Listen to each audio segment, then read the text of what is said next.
Repérer les signes de la haine de soi. Donc ça, c'est un travail d'introspection que j'invite tout le monde à faire. À mon avis, ça va être une lecture intéressante. Je ne sais pas ce que tu penses, Florca.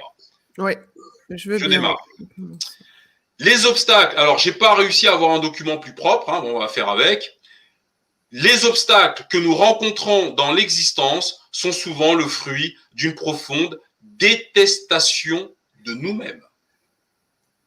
C'est écrit par Charles Rosman, fondateur de la thérapie sociale. Il est l'auteur, avec Nicole Gnagna, de Savoir s'aimer dans des temps difficiles. Voilà. Bon. OK ? Donc, les obstacles que nous rencontrons dans l'existence sont souvent le fruit d'une profonde détestation de nous-mêmes. Donc, en d'autres termes, ceux qui sont en difficulté dans leur vie aujourd'hui doivent se poser la question de savoir s'ils n'ont pas en eux une profonde détestation d'eux-mêmes. C'est ce que nous dit la première phrase. Débusquer ce sentiment inconscient peut nous aider à nous réparer vraiment. Donc, pour aller, c'est que c'est pas gagné, en fait. C'est ça. Et donc, la question que nous devons tous nous poser là, c'est quel sentiment inconscient nous anime? Sentiment inconscient. Donc, il faut vraiment aller chercher. Ah oui, parce que c'est pas neutre ce qu'il écrit. Les mots sont extrêmement forts. Ensuite, c'est pour ça que souvent, quand vous entendez des gens mépriser l'Afrique, les Africains, c'est pas l'Afrique qu'ils méprisent, c'est eux-mêmes. C'est leur propre histoire qu'ils méprisent. C'est ce que j'apprends là en fait. La haine de soi est un sentiment dont nous avons rarement conscience. La haine de soi est un sentiment dont nous avons rarement conscience, constate Charles Rosman. D'abord, parce qu'il est si inconfortable et destructeur que nous le refoulons. Voilà. Ensuite, parce que lorsque nous rencontrons des difficultés, nous avons tendance à penser qu'elles viennent des autres ou des circonstances qui ne sont pas propices. Il rigole pas, l'auteur, là. Il est brut de fonderie, là. Il te déconstruit tout ce que...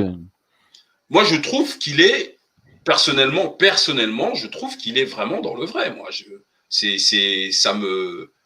trouve que ce qu'il dit est fort, quand même. Alors, nous avons tendance à penser qu'elles viennent de là. Nous avons du mal à voir qu'elles viennent de nos propres empêchements et de ce qu'ils traduisent. Nous avons du mal à voir qu'elles viennent de nos propres empêchements et de ce qu'ils traduisent. Une piètre image de nous-mêmes. Alors, ce qu'on peut dire, c'est que l'auteur dit ceci. Si vous êtes en échec dans votre vie, c'est parce que vous vous détestez profondément. Et cette détestation que vous avez de vous-même, elle est inconsciente. C'est-à-dire que si vous n'avez pas une sœur, un frère qui te dit « wow »,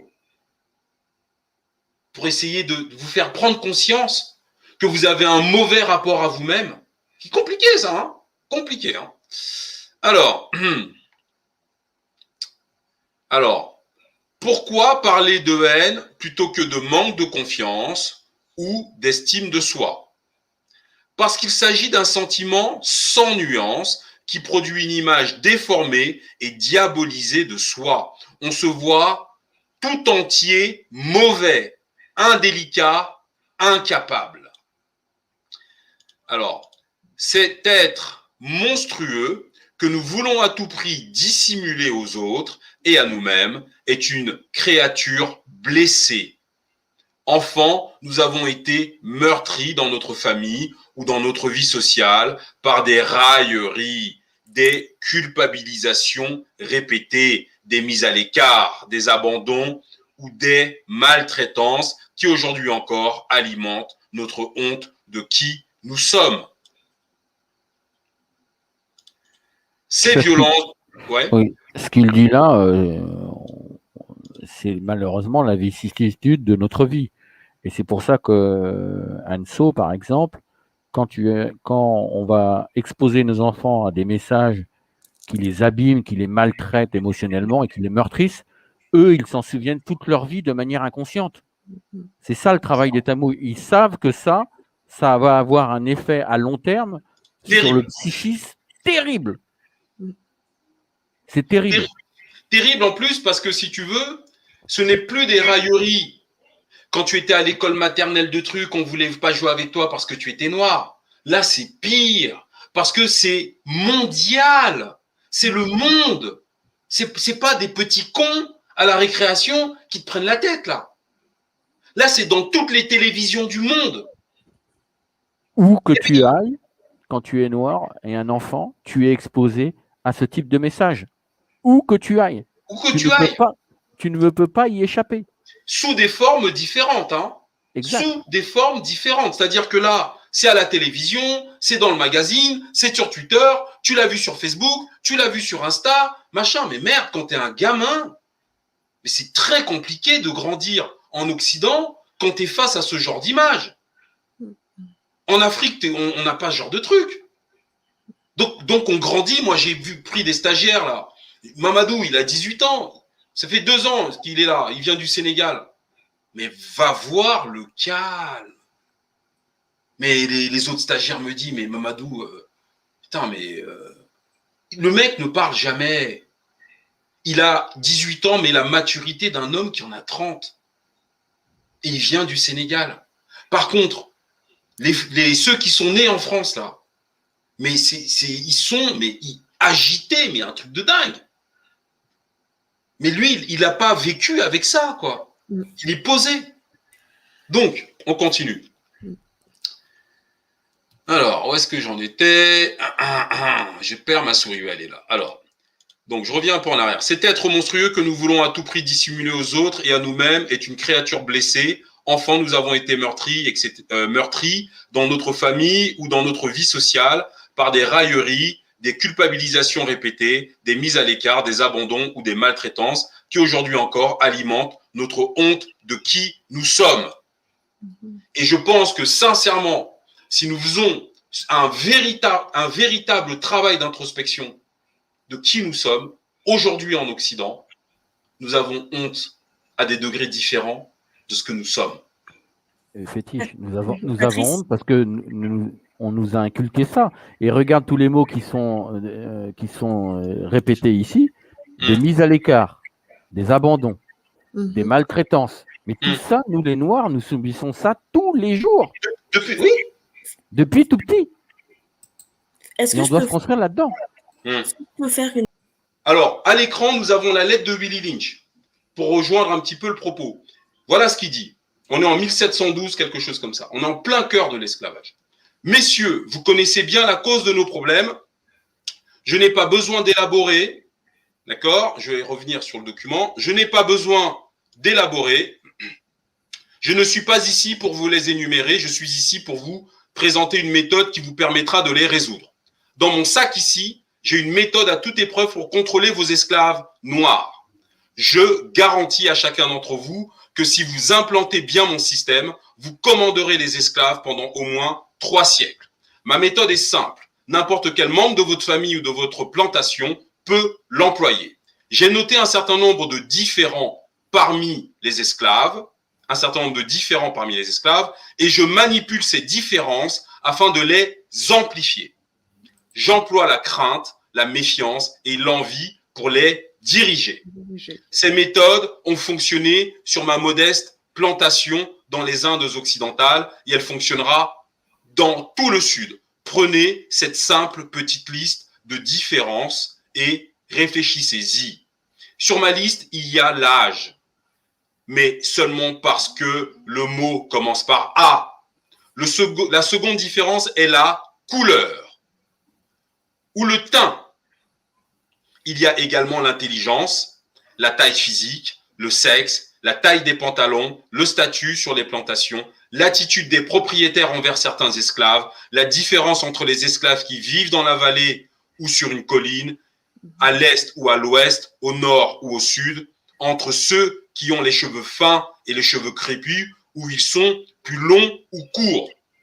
Maintenant que vous avez une liste de ces différences, je vous donnerai mon plan d'action. Mais avant cela, je vous assure que la méfiance est plus forte que la confiance et l'envie plus forte que l'adulation. Le respect ou l'admiration. Les esclaves noirs, après avoir reçu cet endoctrinement, continueront dans cette lignée et se conditionneront eux-mêmes en reproduisant l'effet pendant des siècles, peut-être même des millénaires. Il dit ceci: n'oubliez pas qu'il faut dresser le vieil homme noir contre le jeune mâle et le jeune mâle contre le vieil homme. Vous devez employer les esclaves au teint foncé contre les esclaves au teint plus pâle et les esclaves au teint plus pâle contre les esclaves au teint plus foncé. Vous devez dresser la femelle contre le mâle et le mâle contre la femelle. Vous devez également vous assurer que vos domestiques et vos serviteurs restent méfiants de tous les nègres. Par contre, il est nécessaire que vos esclaves ne fassent confiance et ne dépendent que de vous. Ils doivent vous aimer, vous respecter et ne faire confiance qu'à vous. C'est-à-dire que, ça se commente même pas ce truc. Donc, ça, c'est un extrait de Let's Make a Slave de Willie Lynch, à qui d'ailleurs nous devons le mot lyncher. C'est de son nom que vient le mot lyncher.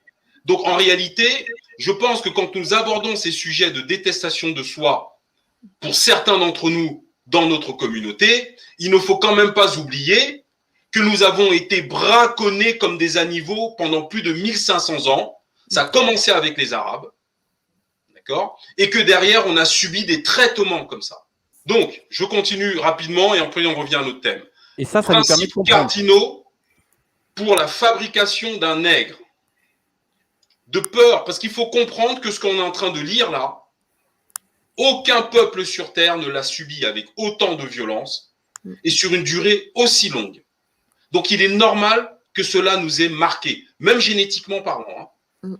Voilà. De peur que nos futures générations ne comprennent pas les principes de briser les bêtes ensemble, le nègre et le cheval.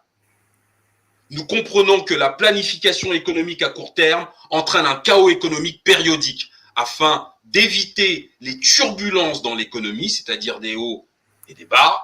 Il nous faut la largeur et la profondeur dans la planification globale à long terme, articulant les deux perceptions de façon très pointue. Nous établissons les principes suivants pour la planification économique globale à long terme. Les chevaux et les nègres ne sont pas bons pour l'économie à l'état sauvage ou naturel. Les deux doivent être brisés et liés ensemble pour une production ordonnée, pour un avenir ordonné. Une attention spéciale et particulière doit être accordée à la femelle et la plus jeune progéniture. La femelle, ce sont nos mamans et nos filles.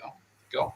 Les deux doivent être métissés pour produire une variété et une division du travail. Les deux doivent être enseignés pour répondre à une nouvelle langue particulière. Voilà. Bon, je vais arrêter de lire cette horreur. Donc, on sort de tout cela.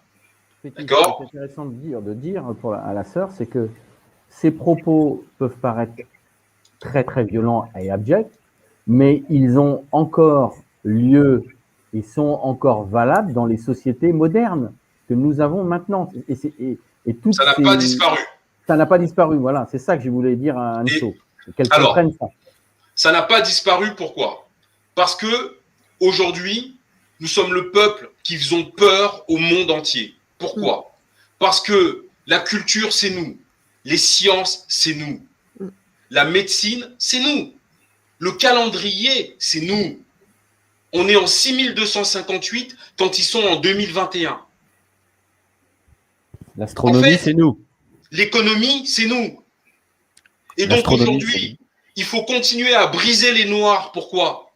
Parce que si nous commençons, nous, à abandonner ces luttes antiracistes, en fait, on a combattu des moulins à vent comme Don Quichotte et je sais pas quoi. On a lutté, on s'est battu contre le vent. C'est ça le racisme et l'antiracisme. L'antiracisme, c'est du vent. Pour éviter que les Noirs ne prennent la pleine mesure de leur puissance, eh ben, on a inventé ce mot racisme que nous avons vu sur le live, et Soso 971 est là ce soir pour en parler. Sur ce live-là, c'est le live le plus important de cette chaîne. J'aurais pu même fermer cette chaîne après avoir fait ce live.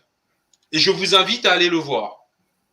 Parce que nous avons appris que l'antiracisme est une stupidité.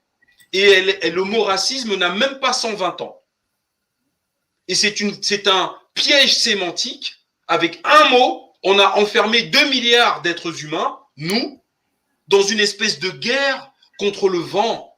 Alors qu'en réalité, au sens occidental du terme, ils ont peur que nous devenions racistes. Pas violents, on ne va pas aller tuer des gens, mais racistes au sens où nous donnions la priorité aux nôtres. Que la diaspora parle avec le continent, que la diaspora parle avec tout le monde noir, que nous, économiquement parlant, nous donnions la priorité aux nôtres. Et donc, on a créé l'antiracisme qui est financé par des oligarques occidentaux pour justement continuer à nous perdre dans cette fausse bagarre.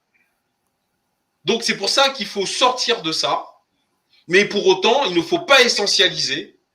Parce que pour avoir un peu voyagé, même un peu beaucoup, en Afrique, bah quand tu es en Afrique du Sud, tu n'es pas au Mali, hein, ça je vous le garantis. Quand tu es en Zambie, tu n'es pas au Cameroun. On est très divers et c'est une vraie richesse. Et donc, oui, la question... On est tellement divers, Fétiche, qu'il y a 5 phénotypes humains sur la Terre, disséminés sur la Terre. En Afrique, il y en a 178. Oui, donc, nous, ça c'est une vraie force. On veut nous créoliser nos langues. On ne veut pas qu'on créolise nos langues, on veut garder nos langues. C'est-à-dire qu'en gros, le monde entier aujourd'hui veut soit avoir l'Afrique avec elle, parce qu'après la Chine, ça sera nous. Et ça ne sera pas nous pour 2000 ans. Hein. On a régné sur le monde pendant plus de 4000 ans. L'Égypte nourrissait tous les territoires méditerranéens. Ça a été la première puissance mondiale pendant des millénaires, l'Égypte pharaonique. Mais Fétiche, qui venait du Congo. Oui, et les êtres humains, c'est le sapiens sapiens, 300-400 000 ans, ce sapiens sapiens, il n'est que noir. C'est ça. Que noir. Donc, il n'y a pas d'être blanc sur Terre avant. Avant, moins 6 000, moins 10 000 voilà. maximum. Ils Moins sont 6 000. arrivés 10 000 ans avant Jésus-Christ, ces gens-là, pour nous emmerder. On va dire que, mais des dégâts collatéraux qui évoluent très vite. Exact. Parce que contrairement à ce que nous pensons, il a fallu survivre à plus de 1500 ans d'esclavage. Personne n'a affronté ça. Nos ancêtres ont vaincu cela. Ils ont vaincu Willy Lynch. Ils ont vaincu les Arabes sur l'esclavage. Et nous devons continuer, parce qu'il y a encore des pratiques comme ça qui existent dans le monde arabe. On doit continuer le combat. Et c'est pas dans nos petits conforts, que ça soit sur le continent ou ailleurs. D'accord ? Nous ne vivons pas aujourd'hui la situation de nos ancêtres qu'on faisait travailler 18 heures par jour. Donc moi, c'est pour ça que cette chaîne, le nom, c'est Les Fétiches de guerre. Et Fleurka, sur sa chaîne, fait un autre travail aussi. D'accord ? On ne vient pas ici parce qu'on a fait dans son pantalon. On vient ici parce qu'on a envie d'être conscient et participer au combat. Essayer d'être digne des nôtres. Eh oui, nous, on n'a pas à affronter, on ne bosse pas 18 heures par jour, sans salaire, sans rien. Mais on peut quand même se montrer positif et digne du combat que nos anciens ont livré, que de venir accuser le monde noir, les trucs, les machins. Et oui, c'est vrai que c'est pas toujours facile, ok. Mais nous devons d'abord lutter contre notre propre ignorance et peut-être, comme le dit Charles Grossman, la détestation que peut-être, à l'insu de notre plein gré, nous avons de nous-mêmes. Posez-vous la question, est-ce que vous n'avez pas une haine de vous-même? Alors moi, j'ai pas envie de venir pleurer là. D'accord? C'est les fétiches de guerre. On n'a pas choisi, on n'a pas payé pour exister. On nous a offert à tous notre existence gratuitement. La valeur d'une femme, d'une mère ou d'une fille, pardon, j'aime pas utiliser ce mot femme, et la valeur d'un homme, nous devons choisir comment nous allons mourir. Moi, j'ai envie de mourir en combattant pour les miens. Pas en allant, machin, ça m'intéresse pas. Donc, c'est qu'est-ce qu'on fait, nous, de notre vie, là? Il n'y aura pas de deuxième mi-temps. Est-ce qu'on va continuer à se montrer du doigt? Ou est-ce qu'on va étudier, comprendre et faire en sorte que nos enfants soient encore mieux armés que nous l'avons été pour affronter ce monde de sociopathes occidentaux? C'est ça le truc. Donc, soit on se victimise et puis on reste pleurer, soit on se dit, attends, on va quand même lire des trucs pour essayer de comprendre et mieux armer nos enfants, parce que l'histoire de l'Afrique ne se résume pas à nos petites vies individuelles. Le monde noir, ce n'est pas nos petites vies individuelles. C'est plus grand que ça. Donc les choses bougeront peut-être pas pendant nos vies, mais je peux vous assurer qu'il y a énormément de changements que nous allons voir. Mais en tout cas, nous devons prendre notre part de résistance et de combat. Et nous avons la chance d'être nés à notre époque. Hein. Putain, 400 ans plus tôt, je peux vous assurer que on ne serait pas là en train de discuter au chaud en ayant bien mangé. Hein. Donc c'est aussi ça hein, le truc. Hein. Je continue. Ouais. Juste un petit point. Moi, je trouve que, par exemple, ne serait-ce que sur un délai très court, j'ai quand même vu, alors je ne parle que de la France, parce que c'est le pays où je vis, j'ai vu quand même des évolutions, on avance vers le bon. C'est peut-être qu'un détail. Mais moi, il y a 15 ans, il y a 10-15 ans, quand j'ai commencé à regarder des chaînes de femmes qui portaient leurs cheveux naturels, c'est juste un détail, combien de jeunes femmes noires portaient leurs cheveux naturels? Très peu. Aujourd'hui, dans la rue, on est nombreuses à arborer nos cheveux naturels. C'est juste un exemple que je donne pour dire que si, en fait, même si sur une courte échelle, les choses, elles avancent, en fait. Mais après, on ne s'en rend pas compte dans notre quotidien, mais ça avance. Bah oui, bien sûr. Totalement. Alors, on poursuit la lecture de ce document.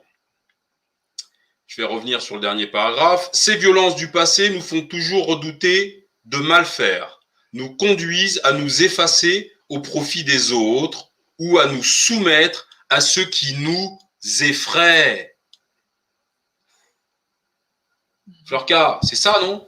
Là, on est en plein dedans, fétiche. Hein, parce que alors là, on est en plein dans notre situation, là. Oui, à ceux qui nous effraient. Oui. C'est vraiment le terme, nous font peur, nous effraient. C'est ça. Ils nous font peur, c'est pas, j'allais dire pas vraiment. Exactement. En fait, ce sont des gens qui ont peur. Les Occidentaux ont peur. Cette espèce de mépris qu'ils ont pour vous, c'est une façon de s'assurer qu'ils ont le lead. Maintenant, si tu es face à un raciste qui n'aime pas les Noirs, mais il n'y a pas de problème, monsieur, j'aime pas les Blancs. Je veux dire, tant qu'on ne s'agresse pas, ça va. Exactement. Par contre, vous allez avoir intérêt à nous aimer, parce que vous n'êtes que 10% de la population mondiale. Nous, on est 40%. À un moment donné, vous allez devoir dire que vous nous aimez. C'est juste mathématique. C'est pas une question d'arme nucléaire. Parce que s'ils étaient si puissants que ça, les Occidentaux, la France n'aurait pas ses armes en Afrique. Il n'y aurait pas 9000 suicides par an en France. Il n'y aurait pas 130 000 ou 140 000 suicides aux États-Unis chaque année, dont 80% des suicidés sont des Blancs. Ils feraient des enfants s'ils étaient heureux. Les Occidentaux, pourquoi ils sont si vieillissants? Donc en fait, je pense que c'est surtout eux qui ont peur. Et nous ne comprenions pas leur peur. Et leur peur s'exprimait en mépris. Maintenant, leur mépris, on n'en a plus rien à faire. Parce que s'ils expriment du ressentiment, nous exprimerons du ressentiment. Il faut rééquilibrer les choses. On continue. Or, nous manquons de lucidité la plupart du temps sur ce que nous avons vécu, si bien que, au lieu d'avoir de la compassion pour nous-mêmes, nous continuons de nous maltraiter en nous jugeant pathétiques. Je vais relire le paragraphe en entier. Pas tout en entier, hein, excusez-moi. Cette souris est où là? Alors, c'est là. Ces violences du passé nous font toujours redouter de mal faire, nous conduisent à nous effacer au profit des autres ou à nous soumettre à ceux qui nous effraient. Or, nous manquons de lucidité la plupart du temps sur ce que nous avons vécu, si bien que, au lieu d'avoir de la compassion pour nous-mêmes, nous continuons de nous maltraiter en nous jugeant pathétiques. Au fond, la haine de soi est un amour déçu qui s'est transformé en son contraire, explique le thérapeute. Du fait de nos blessures, nous ne sommes pas devenus celui ou celle que nous espérons être et nous ne nous le pardonnons pas. Les représentations abîmées que nous avons de nous-mêmes ont nécessairement des effets dans notre vie. Les repérer permet de commencer à s'en libérer. Charles Roseman propose 3 pistes pour guérir. Regardez ce que nous faisons aux autres. Alors, attendez, je vois mal. Regardez ce que nous faisons aux autres, exigences, Regardez ce que nous faisons aux autres exigences, reproches excessifs. Pour mieux comprendre ce qui nous a été fait, repérer les images négatives que nous avons de nous-mêmes et essayer de voir d'où viennent ces étiquettes et surtout apprendre à faire la différence entre le fantasme et la réalité. Apprendre à faire la différence entre le fantasme et la réalité. Alors, les reproches que je m'adresse sont-ils justifiés? C'est une question qu'on peut se poser. Suis-je réellement coupable ou est-ce que je me crois coupable parce que j'ai été beaucoup culpabilisé? Il faut un moment entrer en lutte contre nous-mêmes et cesser de nous condamner par avance sans nous être offert un procès équitable, au terme duquel nous deviendrons capables d'assumer plus tranquillement nos défauts comme nos qualités. Une réaction? C'est parfait pour moi. Bonsoir, Panthère Bamileke. Bonsoir, Fétiche. Bonsoir à tout le panel. Bonsoir au chat. Ouais, Fétiche, comme d'habitude, c'est toujours du lourd. Chaque live, c'est du lourd, c'est du consistant. Et vraiment, c'est un plaisir d'être là. Et voilà, on continue. Merci. Merci. Alors, dans nos relations, la reproduction de la violence, la difficulté à créer de l'intimité, tant que nous n'avons pas conscience de ce qui nous a été fait, nous risquons à notre tour, sans le voir, d'abandonner, de culpabiliser, de maltraiter ou d'humilier notre conjoint, nos enfants, nos collègues de travail, etc. Ces violences que nous reproduisons entravent notre capacité à aimer les autres tels qu'ils sont et à nous montrer tels que nous sommes, c'est-à-dire, en définitive, à créer de l'intimité. Nous nous dissimulons derrière des images trop positives de nous-mêmes, gentilles, parfaits, dévouées ou un peu provocantes. Je suis comme je suis, à prendre ou à laisser. Je suis trop épris de liberté pour me lier à quelqu'un. Ces postures qui nous permettent de tenir les autres à distance trahissent une profonde insécurité. Franchement, ce texte fétiche, il est comme une introspection de nous-mêmes. Hein. Moi, il y a des images de ma vie qui me reviennent, j'ai des choses, j'ai des moments de vie qui peuvent être illustrés par ces propos, quoi. Bah, en fait, tous, je pense. Bon, moi, ouais, tous, bien sûr. Et puis, c'est aussi bien. Vous voyez, là, je lis un truc qui fait quand même un peu mal. Parce qu'on est tous là en train de sortir nos vieux dossiers dans nos têtes, là. Exactement, ouais. Fétiche. Oui, c'est vrai. On sort nos vieux dossiers affectifs.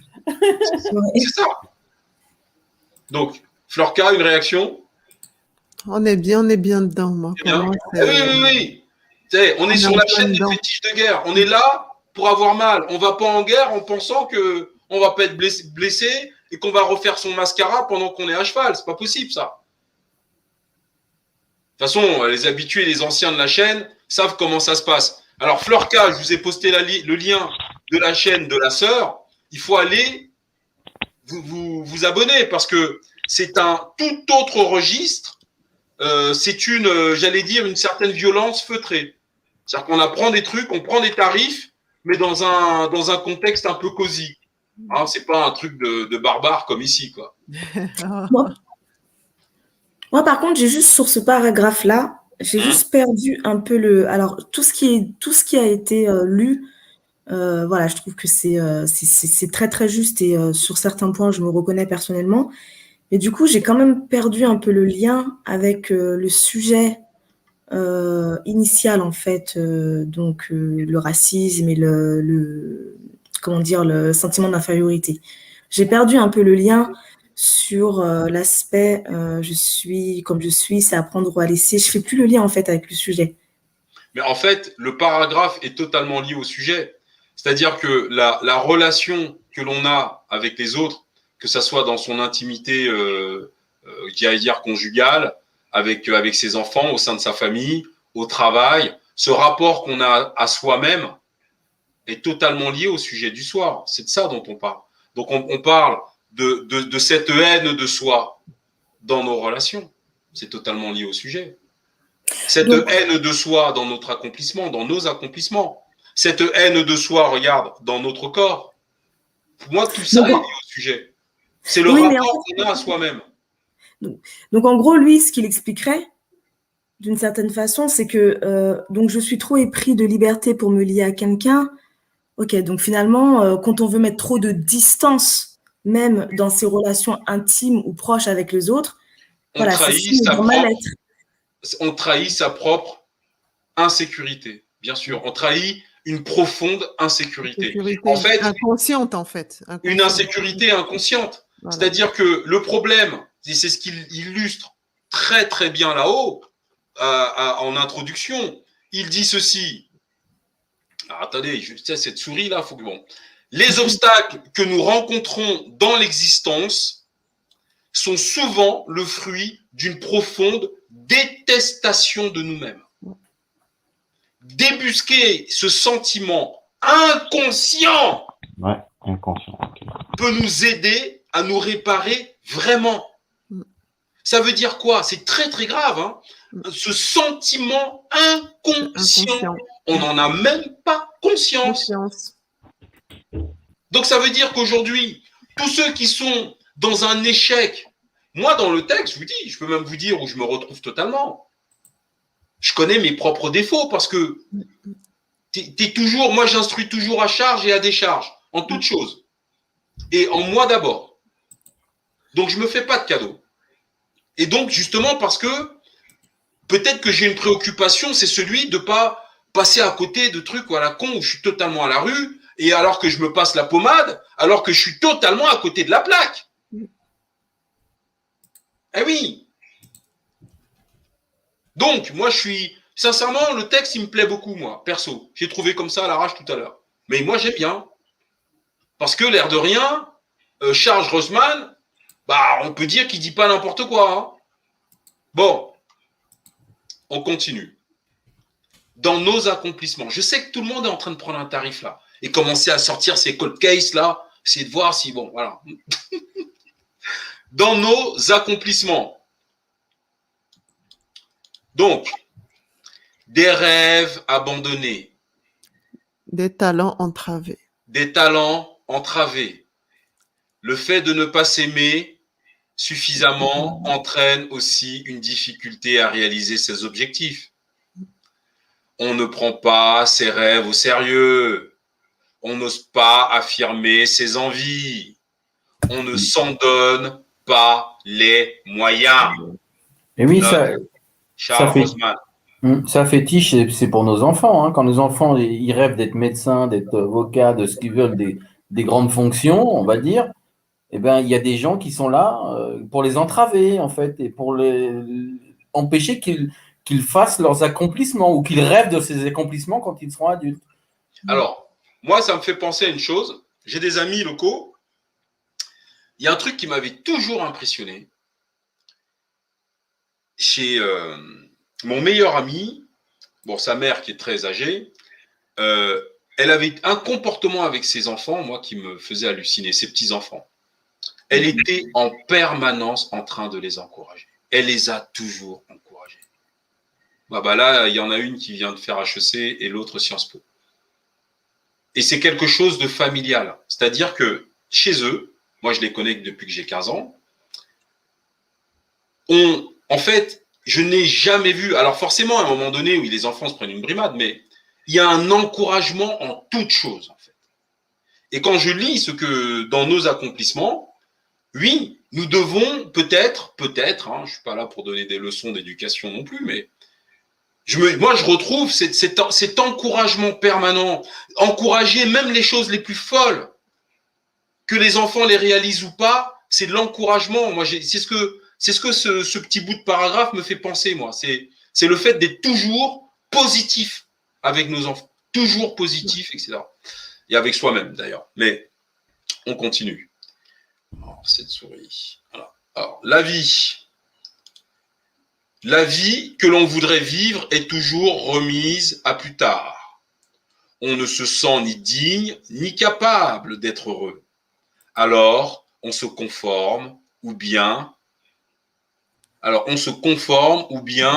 on se sabote sans jamais déployer un potentiel sous-estimé.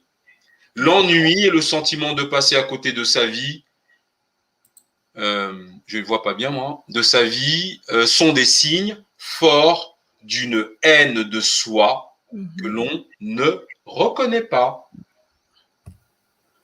Pour s'accommoder de ces frustrations, on s'est habitué à croire que dans la vie, on ne fait pas toujours ce qu'on veut.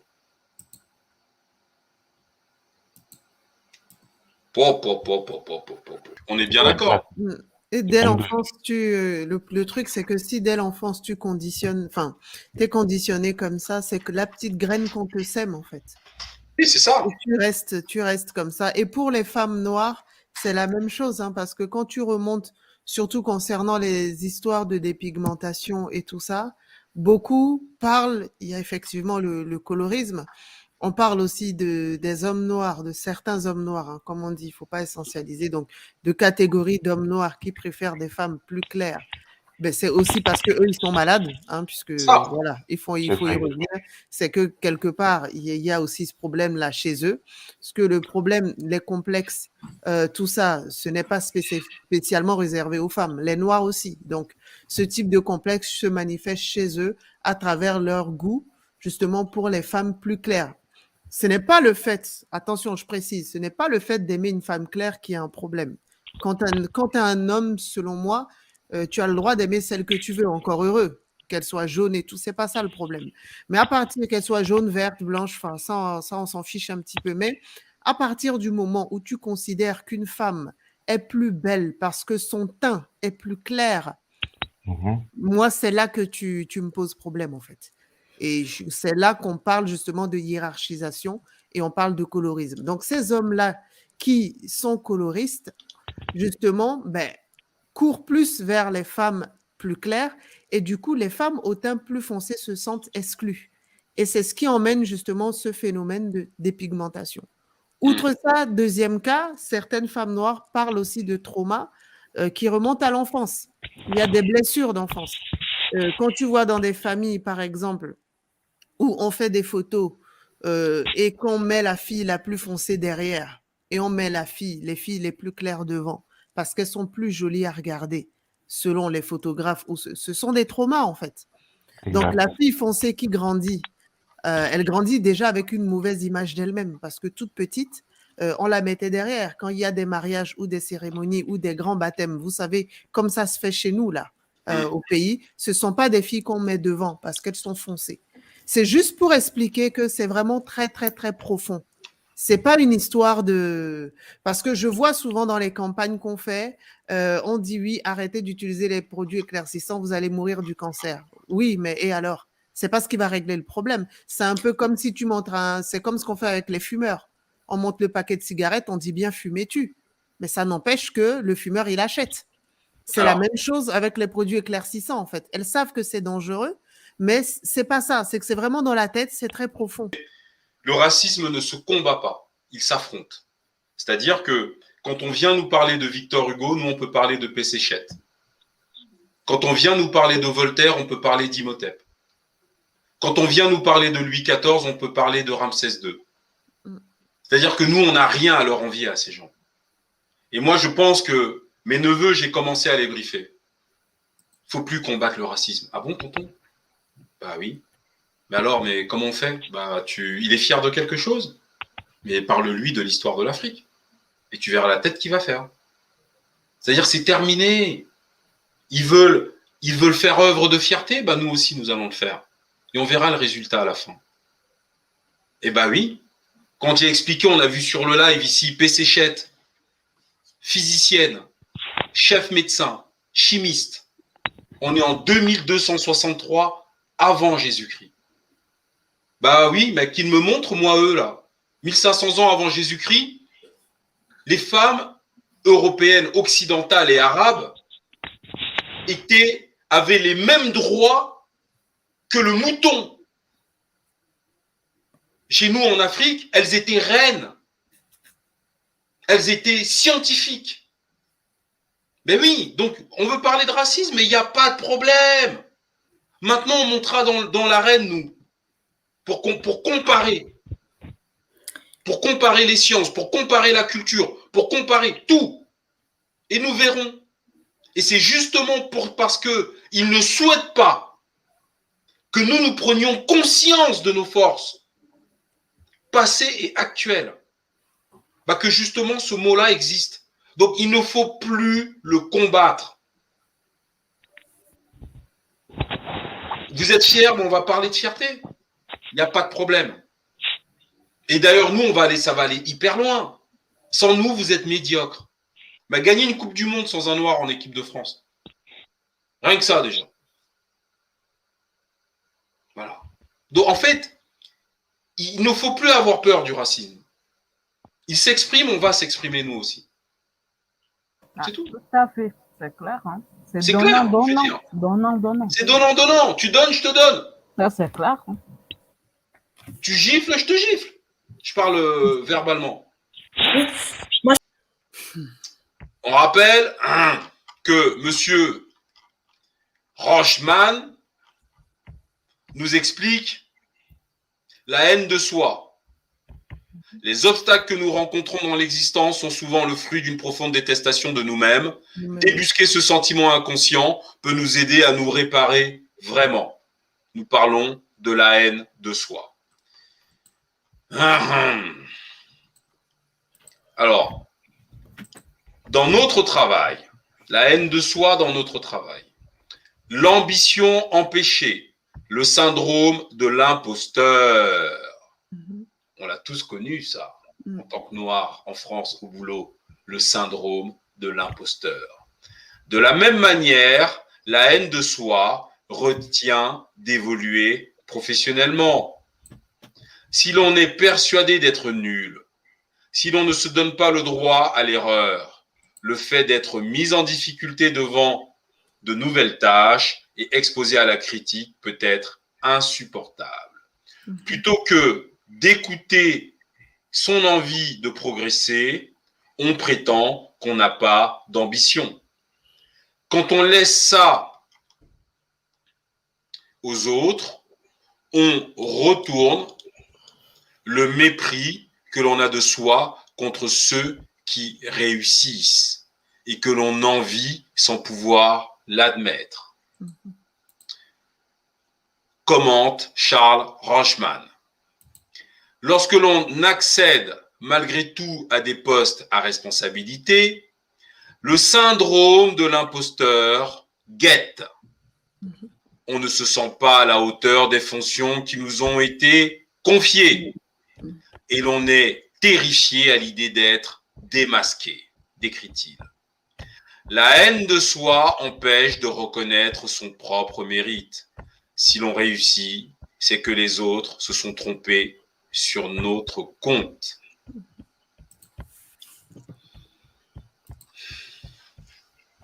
Donc, dans notre corps, une beauté méconnue, la haine de soi dans notre corps. La haine de soi dans notre corps. Une beauté méconnue, une santé négligée, la manière dont nous prenons soin de nous est évidemment liée à la valeur que nous nous accordons. Je reprends. D'ailleurs, vous savez ce que je vais faire? Je vais vous mettre la vignette parce que c'est chaud ce que je suis en train de lire. Dans notre corps, la haine de soi dans notre corps, une beauté méconnue, une santé négligée, la manière dont nous prenons soin de nous est évidemment liée à la valeur que nous nous accordons. Je continue. Premier uppercut. Deuxième. Lorsque l'on a été abandonné, on s'abandonne à soi-même. Vêtements informes, chevelure en friche, produits éclaircissants, perruques. Je rajoute, il ne met pas ça, mais je rajoute. Le fait de ne pouvoir se montrer sans un maquillage chargé ou un look très étudié révèle aussi un manque d'assurance et une réticence à être vu au naturel. Plus difficile à repérer, la haine de soi transparaît également dans le fait de négliger sa santé. On ne va pas chez le dentiste, chez le gynécologue. On croit mériter les dégradations, la souffrance. On n'ose pas montrer des parties de son corps pour lesquelles on a été culpabilisé. Traduit le thérapeute. Fleurka, Je confirme. tu es d'accord avec ce que nous dit le thérapeute là? Oui, surtout du domaine de la santé négligée, c'est vraiment ça, la beauté méconnue. On va avoir tendance non seulement à obéir aux diktats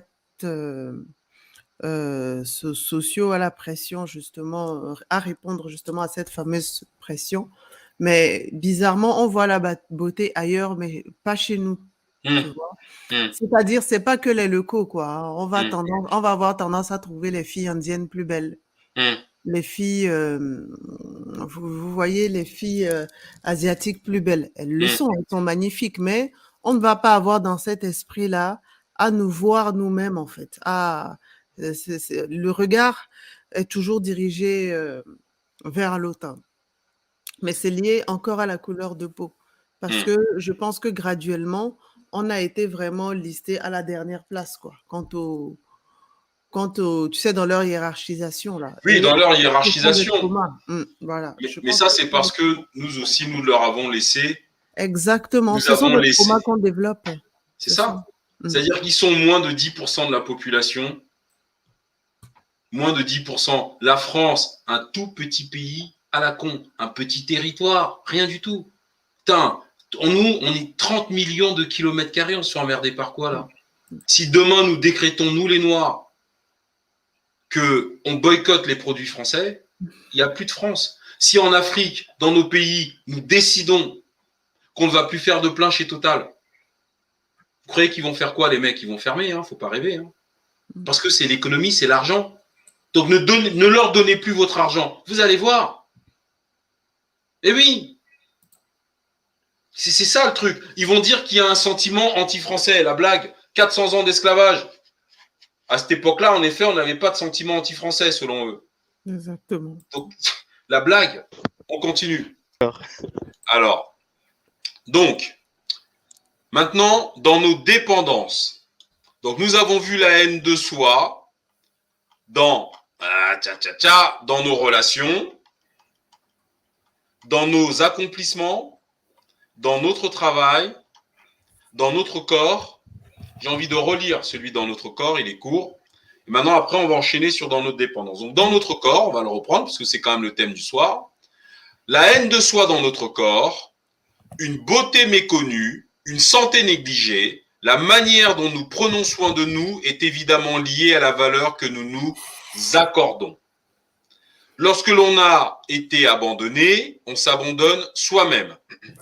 Vêtements informes, chevelure en friche. Le fait de ne pouvoir se montrer sans un maquillage chargé ou un look très étudié révèle aussi un manque d'assurance et une réticence à être au naturel. Plus difficile à repérer, la haine de soi transparaît également dans le fait de négliger sa santé. On ne va pas chez le dentiste, chez le gynécologue, on croit mériter les dégradations, la souffrance. On n'ose pas montrer des parties de son corps pour lesquelles on a été culpabilisé. Voilà. C'est ça, la haine de soi dans notre corps. Et je vais juste revenir sur un petit point très rapidement. Quand il dit le fait de ne pouvoir se montrer sans un maquillage chargé ou un look très étudié révèle aussi un manque d'assurance et une réticence à être vu au naturel. Moi, ce qui m'a souvent impressionné chez des copines, des femmes, de copains qui sont, comment dirais-je, qui ont des très hauts postes dans des très grosses sociétés parfois, moi, j'étais souvent impressionné par leur simplicité. C'est-à-dire qu'on va faire une soirée, elle est à peine maquillée, mais quasiment rien, rien du tout. Maintenant, quand je demande à ma femme de l'époque, elle a mis 5 heures pour se préparer. On est à la même soirée, hein. C'est-à-dire, elle a sorti machin, nana, mama. Nous, elle est tellement sur les trucs, alors qu'en face, elles sont d'une simplicité dans leur expression. Et bah, tu vois, moi, le truc du corps, là, bah, ça me fait penser à ces situations-là. Où tu veux faire simple. Moi, j'y vais. Parfois, j'y allais. Bon, pas en tongs, mais presque. Parce qu'on est qu'entre amis de plus de 20 ans qu'on se connaît. Tu fais vraiment le strict minimum. Mais quand tu es obligé d'attendre 5 heures que la salle de bain se libère, tu comprends pas. On se connaît depuis 20 ans. Alors qu'en face, les autres femmes, là, elles sont habillées simplement et 80% d'entre elles sont même pas maquillées à 10%. Alors, est-ce qu'on n'est pas dans ce schéma de détestation de soi, alors? Moi, si tu permets, je vais répondre aussi. Pour le maquillage, je vais nuancer un peu parce que je ne mets pas le maquillage dans la même catégorie que la dépigmentation. Pour moi, c'est vraiment parce que le maquillage, déjà même nous du temps de nos ancêtres, hein, au temps de l'Égypte, même les femmes noires, elles se maquillaient déjà. Tu vois, quand tu vois au temps des reines et tout ça. Donc, pour moi, le maquillage, c'est vraiment plus psychologique dans le sens où il faut savoir pourquoi tu te maquilles, en fait. Voilà. C'est pour ça que ce que tu dis n'est pas faux, mais je ne dirais pas que ça s'applique à tous les cas. Certaines personnes se maquillent justement pour cacher certains défauts, mais quand ce sont des défauts, ce ne sont pas forcément des défauts liés à la couleur de la peau. Tu vois, ça peut être des taches et tout ça. D'autres pour se donner bonne mine, d'autres pour harmoniser les choses. Maintenant, il y en a d'autres où c'est vraiment pour cacher les traits. Là, tu as raison. Oui, mais là, quand tu lis le texte, moi, quand je lis le texte, je regrette. Moi, c'est ce à quoi ça me renvoie. C'est-à-dire que parfois, on se retrouve à être en décalage total. Enfin, pas moi, hein. Oui. Mais comme on est ensemble, c'est nous, forcément. Mais oui, là, on parle du maquillage chargé. Là, c'est du maquillage chargé que je parle. Exactement. C'est-à-dire qu'on ne peut pas sortir. Voilà. Le maquillage, complètement. Voilà. Quand je dis 5 heures dans la salle de bain, c'est pas pour un maquillage léger. Voilà. Parce que ce qui est léger, il faut savoir aussi que quand tu es coquette et que tu es belle, le maquillage relève la beauté. aussi. Oui, oui, c'est clair. Moi, Voilà. attendez, Quand moi, je ça suis te pas en met train en de valeur. dire. Non, Je- c'est pour que ce soit clair hein, pour les Voilà, autres. moi, je ne dis pas que les femmes, c'est mal de se maquiller. C'est pas ça que je dis. Oui, oui. Je reviens à la phrase que je viens d'encadrer en bleu. Quand il dit le fait de ne pouvoir se montrer sans un maquillage chargé ou un look très étudié Exactement. révèle aussi un manque d'assurance Oui. et une réticence à être vu au naturel. Moi, c'est ça qui me fait réagir. C'est-à-dire que moi, j'ai eu cette expérience où, effectivement, je dis, mais non, viens, c'est bon, 5 heures. Et quand elle sort, évidemment, elle est extrêmement mal. Bon, ok. Maintenant, quand on va là-bas, on passe notre soirée là, où c'est un brunch, une après-midi, un truc, avec des gens que je connais depuis que j'ai l'âge de 15 ans, pour le plus ancien, et à peu près 18 ans pour les autres. Et j'en ai 46. Franchement, mais je dis, mais viens. Bon, et là, tu te retrouves avec une préparation de ouf, genre mariage, alors qu'en fait, on va passer un moment, une après-midi entre amis. Et quand, par contre, le contraste, c'est de voir les autres amis, là, féminins arriver, elles sont pas maquillées, à peine. Elles ont mis un petit truc, un machin, voilà, rien quasiment, même parfois rien. Et ben, je me dis, quand je lis cette phrase, que est-ce que il n'y avait pas à ce moment-là, c'est la question que je me pose, à la lumière de ce que je lis, est-ce qu'elle était peut-être pas dans ce cas-là? C'est ça que je C'est veux pas dire. faux, c'est pas faux. C'est pour ça, moi, je pose toujours la question aux femmes. C'est pas le fait que vous vous maquillez qui cause problème. Il faut savoir pourquoi vous le faites. Et parfois, on ne se pose pas la question que même se maquiller devient un réflexe, quoi. C'est ça? Il y en a dès le matin, même se regarder dans le miroir, elles n'arrivent pas. Tu vois, même à rester, tu vois, comme je suis là. Elles n'arrivent pas. Il y en a même dès le matin, quoi. Il y a des hommes qui parlent, hein, qu'ils ne les voient même pas. Ça, et quand on arrive à ce stade-là, non, ce n'est pas bon. Par contre, tu as des femmes aussi qui aiment le maquillage. Il y a un côté artistique, tu vois, Ouais, le bien sûr, rouge à bien sûr. lèvres et tout. Voilà, tu peux charger les yeux pour te faire. Donc, c'est pour ça que il faut vraiment, déjà, en tant que femme, qu'on fasse qu'on s'interroge sur notre rapport au maquillage, en fait. Qu'est-ce qu'il est vraiment? Qu'on fasse une introspection de nous, qu'on s'interroge sur notre rapport au maquillage et qu'ensuite, maintenant, on arrive nous-mêmes. Et c'est bien parce que ça permet de réaliser. Est-ce que j'ai vraiment besoin de ça? C'est ça. Est-ce que, voilà, et ça coûte cher aussi, hein, il y a des dépenses là-dedans. Est-ce que j'ai vraiment besoin de ça? Et tu réalises aussi que tu n'as pas autant besoin, ou tu modifies ton maquillage et tout ça. Tu vois, Non, donc moi, je pense oui. Fétiche, moi je me reconnais tout à fait dans ce que tu dis. Je pense que pour nos sœurs, en fait, elles ont du mal, tellement elles ont été rabaissées par la société tamoue, certaines, oui, à sortir au naturel, quoi. Et c'est vrai oui, il y a exactement ça. Et ça, c'est une hantise. Moi, qui ai fréquenté quelques femmes dans ma vie, quand même, elles étaient toutes dans le cas que tu viens d'exposer, Fétiche. Il n'y en avait pas une qui mettait, c'était entre, 1h30 et 3 heures de préparation pour la moindre sortie. Hein. Le moindre truc, on se dit, tiens, on va se retrouver avec des copains dimanche, tu viens. Bang. On se retrouve avec une séance comme si on allait à un mariage, quoi. Et donc ça, c'est vraiment symptomatique d'un traumatisme, de notre traumatisme à nous et de nos femmes, quoi. Ouais. Qui effectivement sont dans le cas que tu viens de souligner là. Hein. Donc certaines, oui. Hein, moi, je veux dire, certaines, oui, certaines sont dans ce cas-là. Bon, alors, donc, on continue. Dans nos dépendances, la haine de soi dans nos dépendances, le besoin de béquille, la difficulté à choisir. Enfant, lorsque nous n'avons pu exister qu'à travers l'approbation, l'autorisation, la reconnaissance de nos parents, c'est notre autonomie qui a été blessée, décrit Charles Rochman. Adultes, nous ne parvenons pas à prendre des décisions, à faire des choix par nous-mêmes.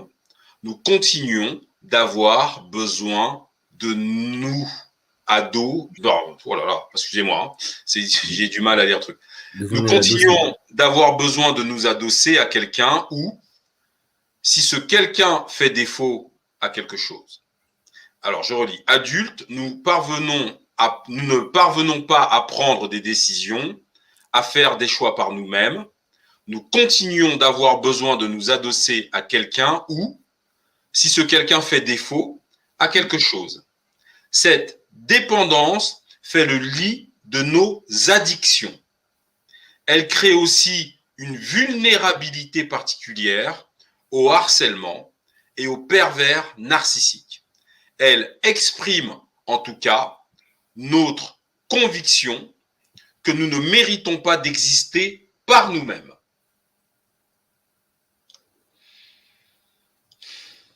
Il est grave. Ce passage-là est très grave, Fétiche, parce que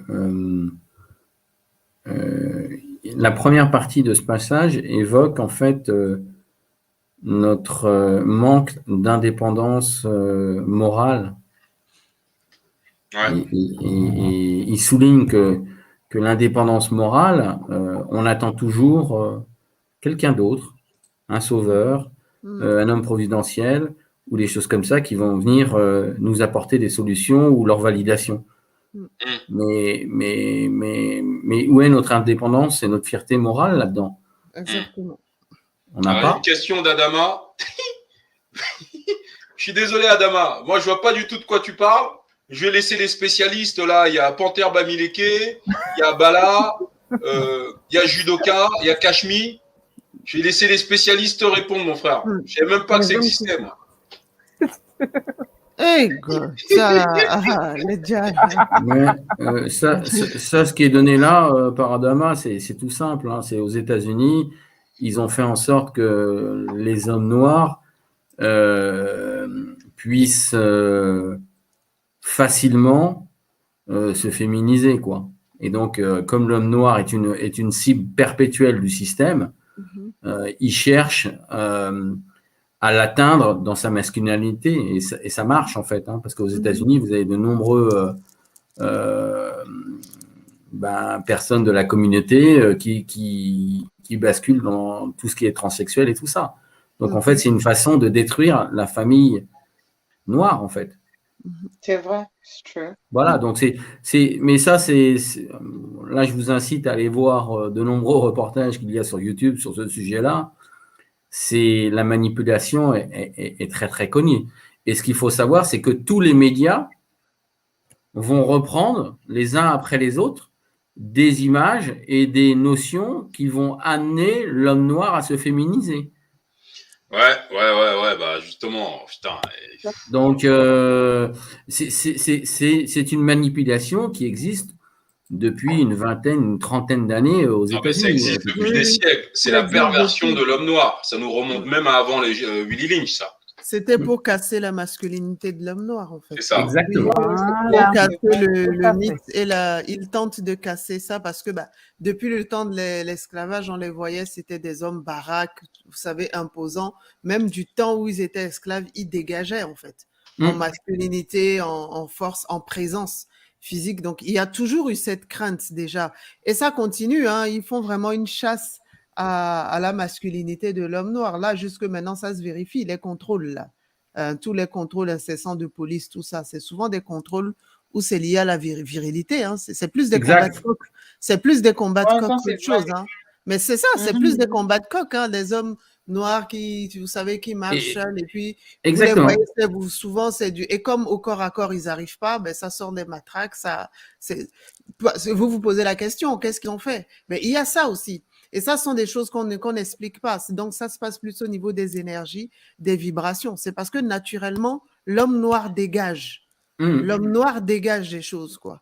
Et c'est fou, hein? C'est clair. Toutes les communautés le savent, sauf lui-même. Tu vois, c'est ce qui est dommage, parce que il dégage énormément et c'est une chasse qui lui est faite. Alors, Kassam, si jamais ça se reproduit, mon pote, quand tu sors avec elle, prends un rouleau de scotch. Fais quelque chose. Mon frère, tu souffres des... Ah, sois fort, mon frère. Fétiche.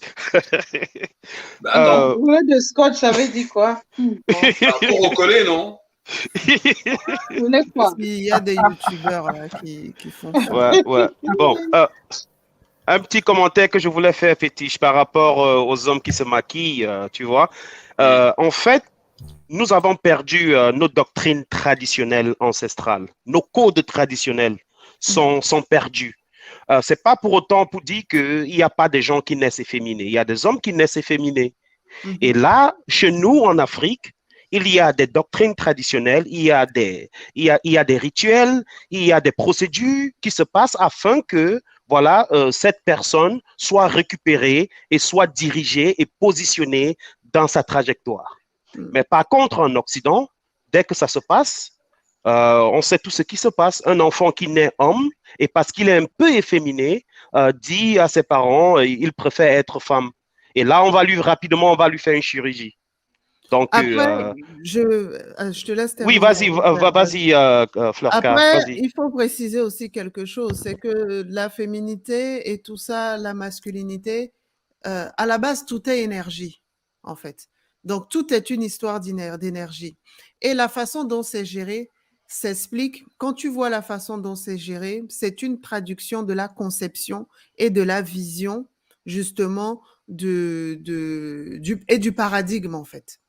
Sous le paradigme, chez nous, la féminité, la masculinité, on a conscience que ce sont des énergies.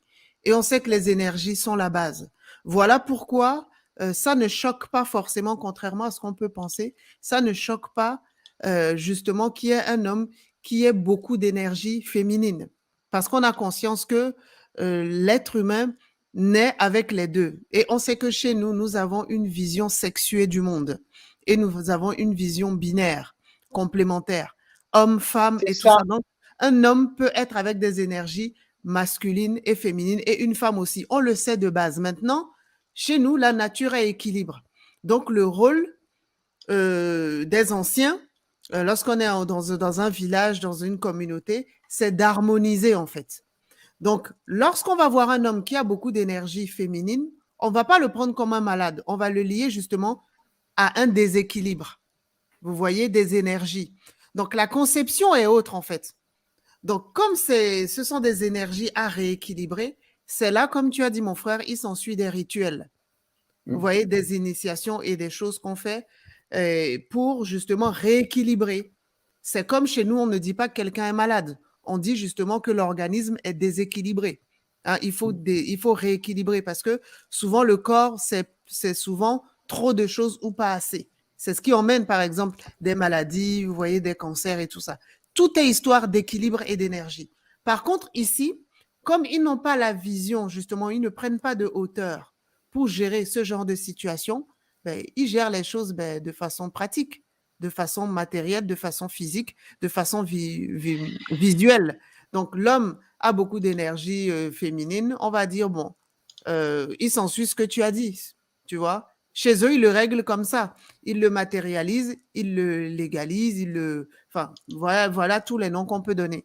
Mais c'est leur façon à eux de traiter cette situation qui montre bien que la façon dont nous la traitons est complètement autre, quoi. Oui, ce que tu as dit, Florca, était très intéressant.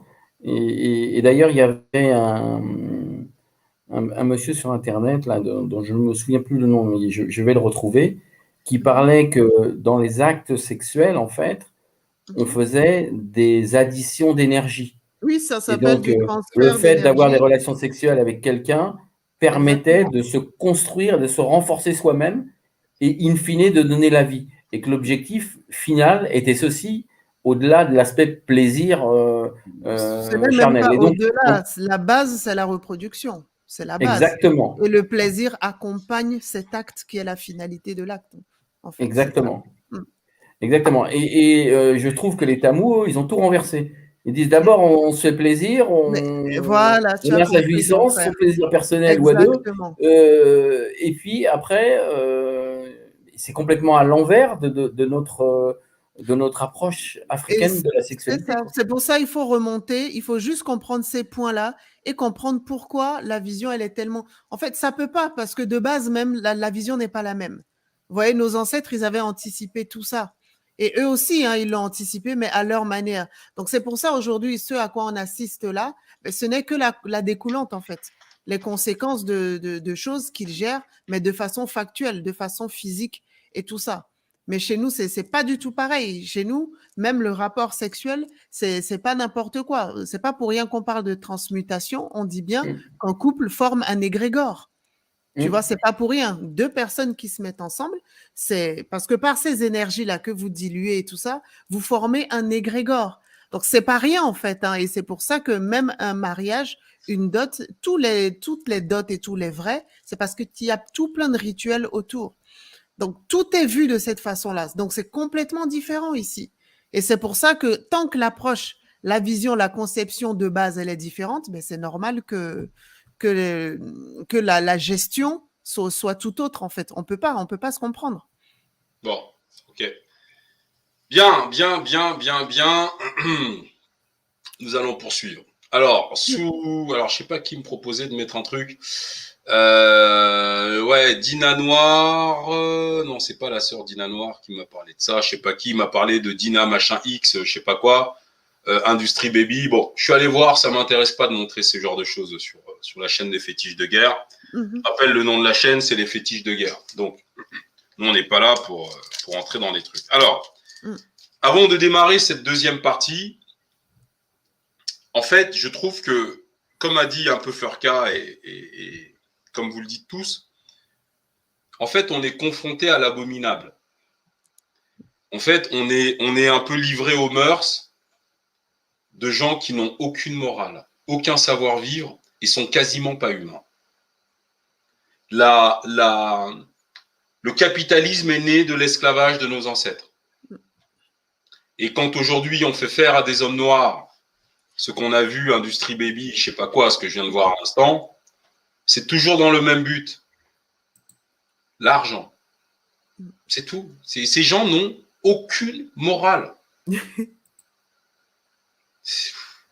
Donc, alors, avant d'attaquer la deuxième partie du live, je pense que c'est important que l'on rappelle quand même qu'est-ce que c'est que la spiritualité africaine.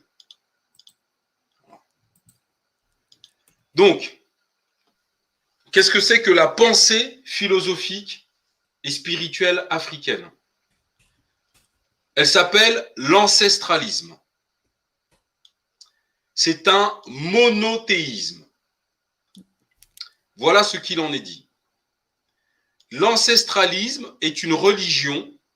En fait, religion, c'est occidental. Chez nous, c'est une spiritualité fondée sur la croyance en l'existence des ancêtres, en la communion avec les ancêtres, d'une vie après la mort, des rapports entre les vivants et les morts, en la vie après la mort.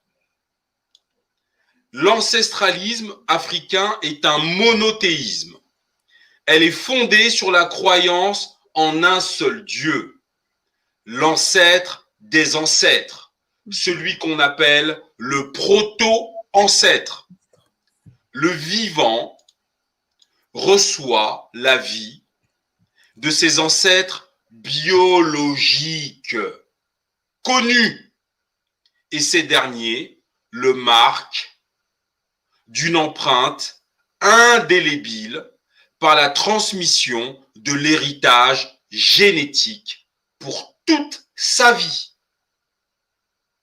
C'est cet héritage qui pousse l'homme à rester lié à son origine et à ses ancêtres. C'est en suivant la voie de la transmission de la vie qu'on arrive à Dieu, l'ancêtre des ancêtres, le proto-ancêtre, celui qui est à l'origine de l'être. Les ancêtres deviennent ainsi des intermédiaires entre les vivants et Dieu. L'ancêtre des ancêtres, le proto-ancêtre. Les vivants lui rendent un culte à travers les ancêtres. Comme chaque famille a ses ancêtres, le culte des ancêtres est un culte familial, célébré par le ou la chef de famille. Le sacerdoce est une des fonctions patriarcales pour les Blancs, mais en Afrique, elle est tant patriarcale que matriarcale. Voilà. L'ancestralisme est une spiritualité essentiellement domestique, familiale, clanique pour clan, en toute sa composition. Elle n'est donc pas de nature à s'exporter. Elle n'est pas d'essence missionnaire. Voilà, c'est ça l'ancestralisme. Et c'est pour ça que les Africains ne sont jamais allés porter leur spiritualité, convertir des peuples. Ben non, parce que nous sommes 186 sur ce live.